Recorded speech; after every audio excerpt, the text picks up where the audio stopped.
Narcissist लोग suicide करने की कोशिश क्यों करते हैं? इस बात को सुनकर शायद आप लोग भी चौंक जाएंगे कि नार्सिसिस्ट जैसा इंसान जो दूसरों को मरने के लिए या सुसाइड करने के लिए मजबूर करता है, वो इंसान सुसाइड करने की कोशिश क्यों करेगा? लेकिन असल में ऐसा होता है। जिन जिन लोगों ने इसका एक्सपीरियंस लिया है उनको ये सब पता है। दरअसल कुछ ऐसे रीजंस है जिसके वजह से नार्सिसिस्ट लोग सुसाइड करने की कोशिश करते हैं। अब क्या है वो रीजंस, चलिए जानते हैं। इसका पहला रीज़न है सप्लाई। जब नार्सिसिस्ट लोगों की लाइफ में एक भी सप्लाई नहीं रहता और उनको कोई भी नया सप्लाई नहीं मिलता तो ये लोग फुल्ली ड्रेन हो जाते हैं, अपनी असली रूप में आ जाते हैं और अपनी रियलिटी को देखकर फुल डिप्रेशन में आ जाते हैं, फुल स्ट्रेस में आ जाते हैं और टेंशन में रहने लगते हैं। और जब डिप्रेशन इंसान के अंदर लंबे समय तक रहता है तो सुसाइड के ख्याल उसके माइंड में आने लगते हैं, जिसकी वजह से नार्सिसिस्ट लोग सुसाइड करने की कोशिश करते हैं। यह है इसका पहला रीज़न। अब देखते हैं इसका दूसरा रीज़न, अनस्टेबल लाइफ। जैसे हमारी लाइफ स्टेबल होती है वैसे नार्सिसिस्ट लोगों की लाइफ कभी स्टेबल नहीं होती। हमेशा supply, abuse, manipulation, mind game, projection, lying, cheating, मतलब हमेशा कुछ ना कुछ इनका शुरू रहता है, जिसकी वजह से समय से पहले ये लोग बूढ़े हो जाते हैं।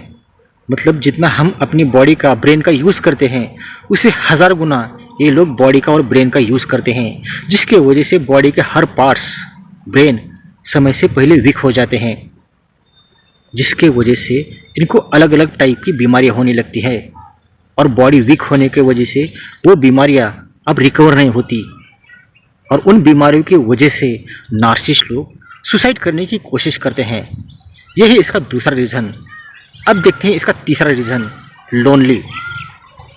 नार्सिसिस्ट लोगों की लाइफ में जितने रिश्ते होते हैं, जितने लोग होते हैं, उन लोगों ने इनकी गंदी हरकतों की वजह से उनको दूर किया होता है। और जब उम्र हो जाती है तो कोई भी रिश्ता, कोई भी इंसान इनके पास नहीं बचता।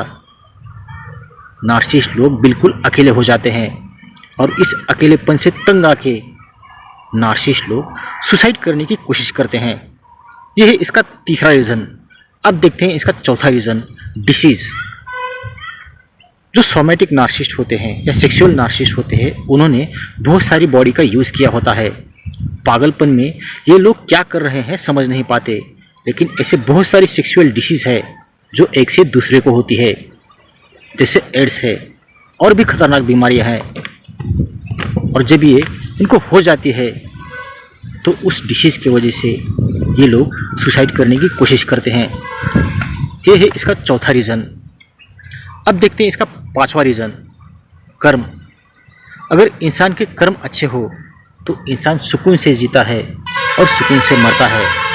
लेकिन नार्सिसिस्ट लोगों ने पूरी लाइफ में न जाने कितनी सप्लाई की बद्दुआ ली होती है, न जाने कितने बुरे कर्म किए होते हैं, और एक दिन वो सभी लौटकर उनके पास आते हैं और जब बुरे कर्म के उनके ऊपर बारिश होने लगती है तब भी नार्सिसिस्ट लोग सुसाइड करने की कोशिश करते हैं।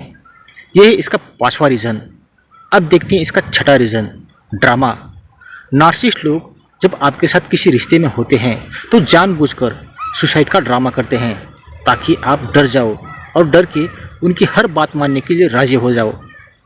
मतलब आपको कंट्रोल में रखने के लिए भी नार्सिसिस्ट लोग सुसाइड का ड्रामा करते हैं। यह है इसका छठा रीज़न। अब देखते हैं इसका सातवां रीज़न, सिंपैथी। अगर आप किसी के साथ रिश्ते में हो और सामने वाला इंसान बार बार सुसाइड के बारे में आपके सामने बात करे तो सिर्फ बातों से आप लोग डर जाते हो और वो सुसाइड ना करे इसलिए उसकी बहुत ज़्यादा केयर करने लगते हो, उसे सिंपैथी देने लगते हो, उसे और ज़्यादा प्यार करने लगते हो, उसको हमेशा खुश रखने की कोशिश करने लगते हो ताकि उसके दिमाग से सुसाइड का ख्याल निकल जाए। मतलब आपसे सब कुछ और ज़्यादा पाने के लिए भी नार्सिसिस्ट लोग आपके सामने सुसाइड की बातें करते हैं।